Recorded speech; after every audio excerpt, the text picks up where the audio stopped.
നമസ്കാരം. ഇന്ത്യൻ ഫിലോസഫിയുടെ 3-ാം അധ്യായത്തിലേക്ക് സ്വാഗതം. അപ്പോൾ ഫിലോസഫി എന്ന് പറയുന്നത് വലിയൊരു മേഖലയാണ്. അതിനെക്കുറിച്ചുള്ള ഒരു ഡീറ്റെയിൽഡ് എക്സ്പ്ലനേഷൻ ആയിരുന്നില്ല നമ്മൾ ഇതുവരെ ചെയ്തത്. അതിൻ്റെ ചരിത്രപരമായിട്ടുള്ള ഏറ്റവും ബേസിക് ആയിട്ടുള്ള കാര്യങ്ങൾ. ഇപ്പോൾ തത്വശാസ്ത്രങ്ങളിൽ നോക്കിയാൽ യൂറോപ്യൻ രാജ്യങ്ങളെക്കാൾ എത്രയോ കാലം മുമ്പേ ഇന്ത്യൻ ഫിലോസഫി വളരുന്നതായിട്ട് നമുക്ക് കാണാൻ കഴിയും. പക്ഷെ പിന്നീട് കൂടുതൽ വലിയ ഫിലോസഫിക്കൽ സ്റ്റഡീസും കാര്യങ്ങളൊക്കെ നടന്നിട്ടുള്ളത് പാശ്ചാത്യ മേഖലയിലാണ്. ഇന്ത്യ അതിൻ്റെ തുടക്കം ഏറ്റവും ഭംഗിയായിരുന്നു എങ്കിലും പിന്നീട് അങ്ങോട്ട് പലതരത്തിലുള്ള പ്രയാസങ്ങൾ ഇന്ത്യൻ സമൂഹത്തിൽ ഉണ്ടായിട്ടുണ്ട്. ജാതി വ്യവസ്ഥ പോലെയും വർണ്ണവ്യവസ്ഥ പോലെയൊക്കെയുള്ള ഒരുപാട് വിഷയങ്ങൾ.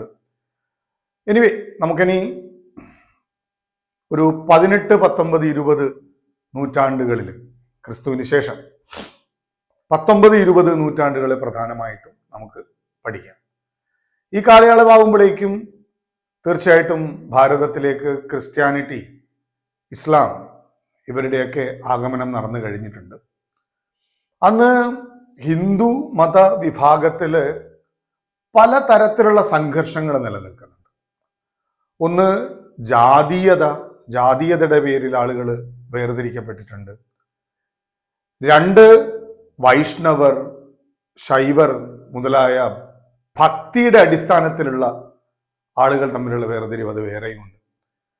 തീർച്ചയായിട്ടും ജാതി ഒരു ഘടകം കൊണ്ട് തന്നെ പലതരത്തിലുള്ള മതപരിവർത്തനങ്ങൾ അന്ന് ഇന്ത്യയിൽ നടക്കുന്നത് വളരെ സ്വാഭാവികമായിട്ടുള്ള കാര്യമായിരുന്നു. അങ്ങനെയാണ് നിയോ വേദാന്ത അല്ലെങ്കിൽ നിയോ ഹിന്ദുയിസം പീരീഡ് ഡെവലപ്പ് ചെയ്യുന്നത്.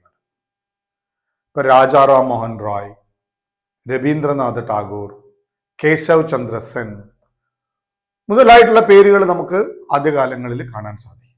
രാജാറാം മോഹൻ റോയിയുടെ ബ്രഹ്മസമാജം ഹിന്ദുവിലെ ജാതീയതയ്ക്കെതിരെ വലിയ രീതിയിൽ പ്രതികരിച്ച ഒരു സമൂഹമാണ്, അല്ലെങ്കിൽ ഒരു മൂവ്മെന്റാണ്. അതുപോലെ ശൈശവിവാഹത്തെയും സതി പോലത്തെ ദുരാചാരങ്ങളെയൊക്കെ രാജാറാം മോഹൻ റോയിയുടെ നേതൃത്വത്തിലുള്ള ഒരു മൂവ്മെന്റ് നിശിതമായി വിമർശിക്കുന്നത് നമുക്ക് ചരിത്ര പുസ്തകങ്ങളിൽ കാണാൻ സാധിക്കും. സത്യത്തിൽ അന്ന് ടാഗോറിനെ പോലെയോ രാജാറാം മോഹൻ റോയിയോ പോലെയുള്ള നവോത്ഥാന പ്രവർത്തകര് ഈ മതപരിവർത്തനത്തെ ചെറുത്തു നിന്നത് മറ്റൊരു വിദ്വേഷം കൊണ്ടായിരുന്നില്ല. അവര് ഹിന്ദു സമൂഹത്തിനകത്തുള്ള തെറ്റായ പ്രവണതകൾക്കെതിരെ ശബ്ദിക്കുകയും ആളുകളെ ബോധവാന്മാരാക്കുകയാണ് ചെയ്തിട്ടുള്ളത്. ഒരു യൂണിവേഴ്സലിസ്റ്റിക് ഹിന്ദു ധർമ്മ എന്ന് പറയുന്ന ഒരു കൺസെപ്റ്റ് ഇൻട്രൊഡ്യൂസ് ചെയ്യപ്പെടുന്നത് അപ്പോഴാണ്. ലോകത്തിന് മൊത്തമായും ഹിന്ദു മതത്തിന് കൊടുക്കാനുള്ള ധർമ്മ സിദ്ധാന്തം എന്നുള്ള രീതിയിൽ ഒരു ചർച്ച ആരംഭിക്കുന്നത് ആ കാലയളവിലാണ്. ഇതിലേക്ക് ആകർഷ്ടനായിട്ടുള്ള ഒരു യുവാവിന്റെ പേര് ഞാൻ പറയാം, നരേന്ദ്രനാഥ് ദത്ത. ഇങ്ങനെ പറഞ്ഞാൽ ഒരുപാട് പേര് അറിയില്ല, പക്ഷെ സ്വാമി വിവേകാനന്ദൻ എന്ന് പറഞ്ഞാൽ എല്ലാവരും അറിയും. ഈ ഇത്തരത്തിലുള്ള മൂവ്മെന്റുകളിലൂടെ ഇൻസ്പയർഡ് ആയിട്ടുള്ള ആ യുവാവ് പിന്നീട് ശ്രീരാമകൃഷ്ണ പരമഹംസരുടെ ശിഷ്യത്വം സ്വീകരിക്കുകയാണ്. അതിന്റെ പിറകിൽ ഒരു വലിയ രസകരമായ കഥയുണ്ട്. ഒരു ദിവസം നരേന്ദ്രനാഥൻ ശ്രീനാരായണ പരമഹംസരുടെ ആശ്രമത്തിലേക്ക് ചെല്ലുന്നു. ഇപ്പൊ വാതിലിന്റെ മുന്നിൽ വെച്ച് അദ്ദേഹം വാതിൽ കൊട്ടുന്നു. അപ്പം അകത്തുനിന്ന് ഗുരു ചോദിക്കുന്നു, ആരാണ് എന്ന് ചോദിക്കുന്നു. അപ്പൊ നരേന്ദ്രനാഥ് പറയുന്നു, അത് അന്വേഷിച്ചാണ് ഞാൻ വന്നിട്ടുള്ളത് എന്ന് പറയും. അപ്പൊ തന്നെ ആ ചോദ്യത്തിന്റെ ഉത്തരം തന്നെ ആ ഗുരുവിന് ആ ശിഷ്യന്റെ എന്താ പറയുക അഗാധമായിട്ടുള്ള ഒരു ഫിലോസഫിക്കൽ തോട്ട്സിനെ മനസ്സിലാക്കാൻ സാധിച്ചു എന്നാണ് ചരിത്രത്തിൽ പറയുന്നത്.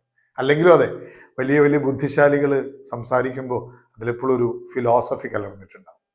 ബംഗാളിൽ നിന്ന് തന്നെയുള്ള മറ്റൊരു പ്രമുഖ വ്യക്തിത്വമാണ് അരബിന്ദ ഘോഷ്. അദ്ദേഹം പൂർണ്ണ അദ്വൈത ദർശനം, പൂർണ്ണ യോഗ ദർശനം പോലുള്ള ഒരു പുതിയ ദർശനം നിയോ അദ്വൈത ദർശനത്തിലേക്ക് സംഭാവനയായിട്ട് നൽകി. മഹാത്മാഗാന്ധി, ഡോക്ടർ എസ് രാധാകൃഷ്ണൻ പോലത്തെ മഹത് പ്രതിഭകള് ഹൈന്ദവ ദർശനത്തിലൂന്നി തന്നെയാണ്. ഇരുവരും വൈഷ്ണവരാണെന്ന് വെച്ചാൽ നമുക്കറിയാലോ, മഹാത്മാഗാന്ധിയുടെ ഇഷ്ടപ്പെട്ട പാട്ട് തന്നെ വൈഷ്ണവ ജനതോ എന്നാണ് ആരംഭിക്കുന്നത്. രാമഭക്തനാണ്, വിഷ്ണുവിന്റെ അവതാരങ്ങളിൽ വിശ്വസിക്കുന്നു. ഡോക്ടർ എസ് രാധാകൃഷ്ണനും അതേപോലെ തന്നെ ഹൈന്ദവ ദർശനത്തിൽ ഊന്നിക്കൊണ്ട് തന്നെ ഹിന്ദുവിനൊരു പുതിയ ദിശാബോധം നൽകുന്നതിനുള്ള പ്രവർത്തനങ്ങളിലായിരുന്നു. അത് അവരുടെ ദാർശനിക തലത്തിലെ വ്യക്തിജീവിതത്തിലെ കാര്യമാണ് ഞാൻ പറഞ്ഞിട്ടുള്ളത്. രാഷ്ട്രീയ കാര്യങ്ങളിൽ അവരൊരു ദേശീയ സമരവുമായി മുന്നോട്ട് പോകുമ്പോൾ അവരുടെ റോള് വേറെയാണ്. മഹാത്മാഗാന്ധി ഒരു ദാർശനികനായിട്ട് കാണുമ്പോൾ അദ്ദേഹം ഒരു നിയോ ഹിന്ദുയിസം എന്ന് പറയുന്ന ദർശന പരമ്പരയിൽ എങ്ങനെ പ്രതിനിധീകരിക്കുന്നു എന്നാണ് ഞാൻ പറഞ്ഞു വന്നത്. അതേപോലെ ആര്യ സമാജത്തിന് നേതൃത്വം കൊടുത്ത സ്വാമി ദയാനന്ദ സരസ്വതി, ഇവരൊക്കെ അന്ന് നിലനിന്നിരുന്ന ഹിന്ദു മതവിഭാഗത്തിലെ അല്ലെങ്കിൽ ഹിന്ദു ആശയധാരയിലെ പലതരത്തിലുള്ള ദുരാചാരങ്ങൾക്കെതിരെ അല്ലെങ്കിൽ മതത്തിനെ വളച്ചൊടിക്കുന്ന പൗരോഹിത്യത്തിന്റെ രീതിക്കെതിരെ മതത്തിനകത്ത് നിന്നുകൊണ്ട് തന്നെ വിദ്വേഷം വമിച്ചുകൊണ്ടല്ല, മതത്തിനകത്തെ ദുഷ്പ്രവണതകളെ എതിർത്തുകൊണ്ട് അതിനെ ജനങ്ങളെ യാഥാർത്ഥ്യം പറഞ്ഞുകൊടുത്തുകൊണ്ട് നേർരേഖയിലേക്ക് നയിച്ചിട്ടുള്ള നവോത്ഥാന നായകരായിട്ട് നമുക്ക് കാണാൻ സാധിക്കും. അപ്പൊ ഈ നിയോ ഹിന്ദുയിസം അല്ലെങ്കിൽ നിയോ വേദാന്തം എന്നൊക്കെ പറയുന്ന ഒരു കാര്യത്തിന് രാഷ്ട്രീയപരമായിട്ടുള്ള പ്രസക്തി എന്താണെന്ന് വെച്ചാൽ, അതിനു മുമ്പ് ഇപ്പോ ശങ്കരാചാര്യരുടെയോ അദ്വൈത ദർശനങ്ങളിലൊക്കെ മിഥ്യ, മായ എന്നൊക്കെ പറയുന്നത് വലിയൊരു ഫിലോസഫിക്കൽ തത്വത്തിൽ നിന്നാണ്. നീയും ഞാനും എല്ലാം മായയാണ് എന്ന് പറയുന്നിടത്ത് ആ ബ്രിട്ടീഷുകാർ ഇന്ത്യ ഭരിച്ചാൽ എന്താ, ഇന്ത്യക്കാർ തന്നെ ഇന്ത്യ ഭരിച്ചാൽ എന്താ, അല്ലെങ്കിൽ ഇന്ത്യ എന്ന് പറയുന്നതിന് എന്തർത്ഥമുണ്ട്, അതിർത്തികൾക്ക് എന്തർത്ഥമുണ്ട്, അല്ലെ? അപ്പൊ ആളുകൾ ഒരു ദേശീയ ബോധം എന്ന് പറയുന്ന ഒരു കാര്യത്തിലേക്ക് അടുപ്പിച്ചു എന്നുള്ളതാണ് നിയോ ഹിന്ദുയിസം ചെയ്തിട്ടുള്ള ഏറ്റവും പ്രധാനപ്പെട്ട രാഷ്ട്രീയപരമായിട്ടുള്ള ദൗത്യം. ഇപ്പൊ ദേശീയത എന്ന് പറയുന്ന ഒരു വികാരം ഒരു 1900 മുമ്പേ ഇന്ത്യയിൽ അത്രമാത്രം ശക്തമായിരുന്നില്ല.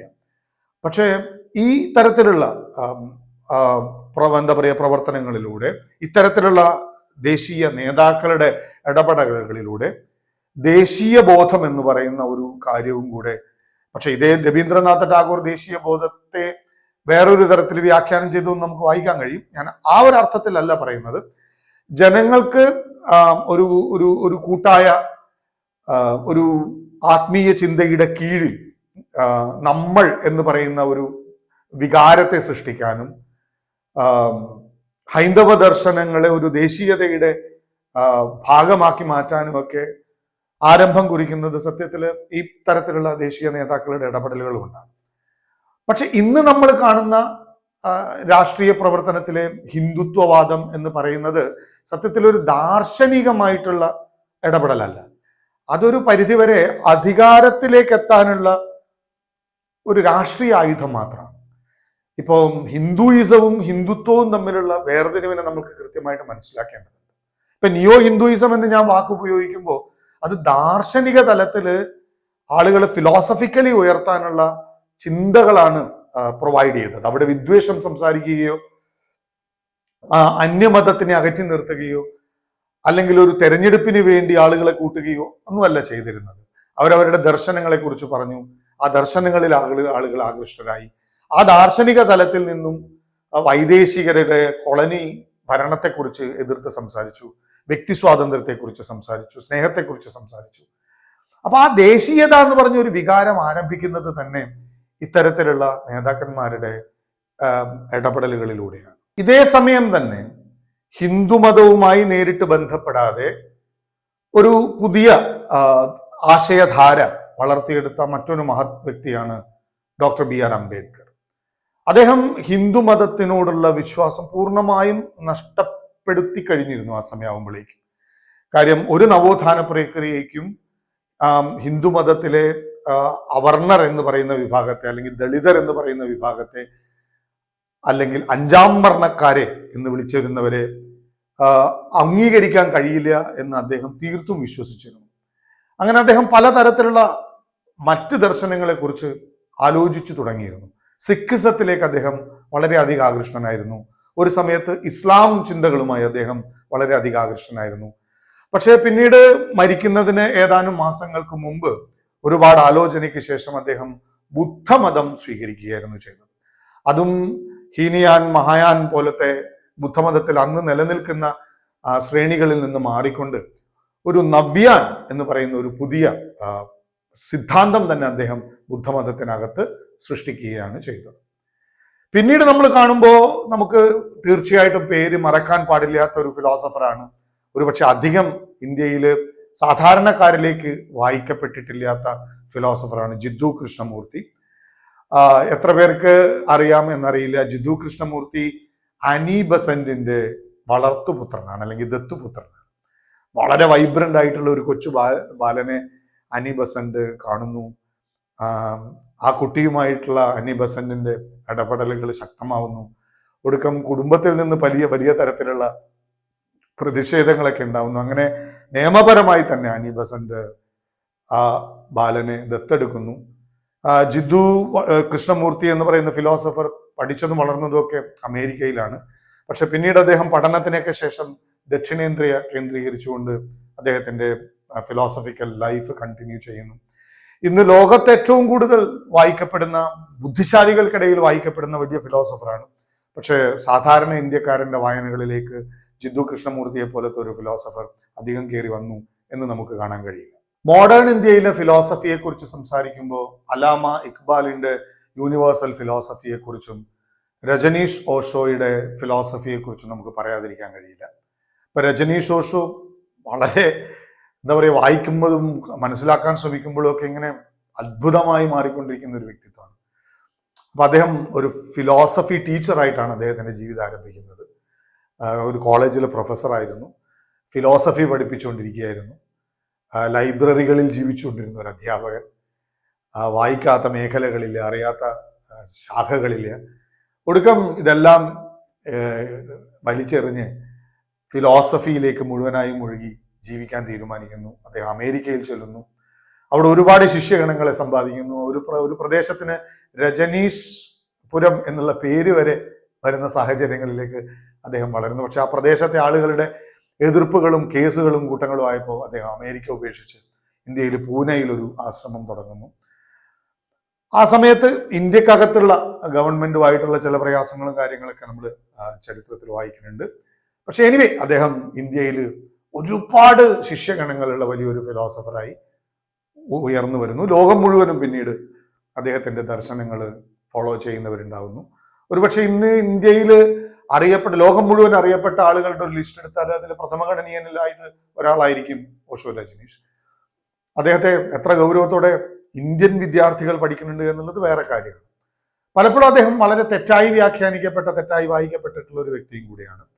സാധാരണ സ്റ്റീരിയോ ടൈപ്പായിട്ടുള്ള ഹൈന്ദവ ദർശനങ്ങൾ അല്ലെങ്കിൽ ആത്മീയ പാതയിലേക്കുള്ള തപസ് പോലത്തെ വഴികളിൽ നിന്ന് മാറിക്കൊണ്ട് ഡാൻസ് ചെയ്തിട്ടും പാട്ട് പാടിയിട്ടും ആലിംഗനം ചെയ്തിട്ടും ചുംബനം ചെയ്തിട്ടും ഒക്കെ മെഡിറ്റേഷനിലേക്ക് എത്താം എന്നാണ് അദ്ദേഹത്തിന്റെ തിയറി. രതി പോലും മെഡിറ്റേഷനിലേക്കുള്ള വഴിയാണ് എന്ന് വിശ്വസിച്ച ഒരാളാണ് അദ്ദേഹം.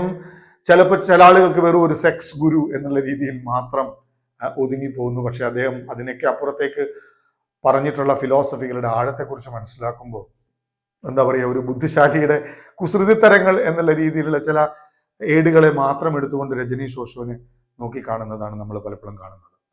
എനിവേ, നമ്മൾ ഇതുവരെ കണ്ടത് ഒരു ഹിസ്റ്റോറിക്കൽ ആസ്പെക്ട്സിലും ഇന്ത്യൻ ഫിലോസഫിയിലെ നാഴികക്കല്ലുകളുടെ മുന്നിൽ പരാമർശിക്കുക എന്നുള്ളത് മാത്രമായിരുന്നു. ഇപ്പോൾ ഒരു 2-3 മണിക്കൂറിന്റെ പ്രയത്നമാണ് ഞാൻ ഇവിടെ ചെയ്തിട്ടുള്ളത്. പക്ഷെ അതൊന്നും ഒരു ഫിലോസഫിയെ കുറിച്ച് മനസ്സിലാക്കാൻ ഒന്നും ആവുന്നില്ല. ജസ്റ്റ് ഒരു ഹിസ്റ്റോറിക്കൽ ബാക്ക്ഗ്രൗണ്ട് സംസാരിക്കുക മാത്രമാണ് നമ്മൾ ചെയ്തിട്ടുള്ളത്. ഞാൻ ആദ്യം പറയട്ടെ, ഇന്ത്യൻ ഫിലോസഫിയെ കുറിച്ച് പഠിപ്പിക്കാൻ ഞാൻ ആളൊന്നുമല്ല. ഞാനിപ്പോൾ പഠിച്ചു തുടങ്ങിയിട്ടേ ഉള്ളൂ. പക്ഷെ എനിക്ക് പണ്ടേ തൊട്ടേയുള്ള ശീലമാണ് പഠിപ്പിക്കുന്ന രീതിയിൽ അവതരിപ്പിക്കുക എന്നുള്ളത്. പണ്ട് നമ്മളൊരു മുറിയിലിരുന്ന് ഒറ്റയ്ക്കായിരുന്നു ചെയ്തതെങ്കിൽ ഇന്നതിന് സോഷ്യൽ മീഡിയ ഒരു വലിയ പ്ലാറ്റ്ഫോമാണ്. അതുകൊണ്ട് തെറ്റുകൾ എന്തെങ്കിലും പറ്റിയിട്ടുണ്ടെങ്കിൽ സൂചിപ്പിക്കുക, തിരുത്താൻ ഞാൻ തയ്യാറാണ്. തീർച്ചയായിട്ടും ആർക്കും തെറ്റുകൾ പറ്റും. വിദ്യാർത്ഥിയായിരിക്കും എനിക്ക് തീർച്ചയായിട്ടും തെറ്റുകൾ പറ്റും. ഞാനിത് ഇഷ്ടപ്പെടുന്നുണ്ട്, ഞാൻ പഠിക്കുന്നു, അത് ഞാൻ ഷെയർ ചെയ്യുന്നു. നിങ്ങളിൽ ആർക്കെങ്കിലുമൊക്കെ അതുകൊണ്ട് ഗുണമുണ്ടാവുന്നെങ്കിൽ നിങ്ങളത് മനസ്സിലാക്കുന്നു, നമ്മൾ ഒരുമിച്ച് പഠിക്കുന്നു, മുന്നോട്ട് പോകുന്നു. എനിവേ, നിങ്ങളുടെ എല്ലാവരുടെയും സഹകരണം പ്രതീക്ഷിക്കുന്നു, സ്നേഹം പ്രതീക്ഷിക്കുന്നു. നന്ദി, നമസ്കാരം.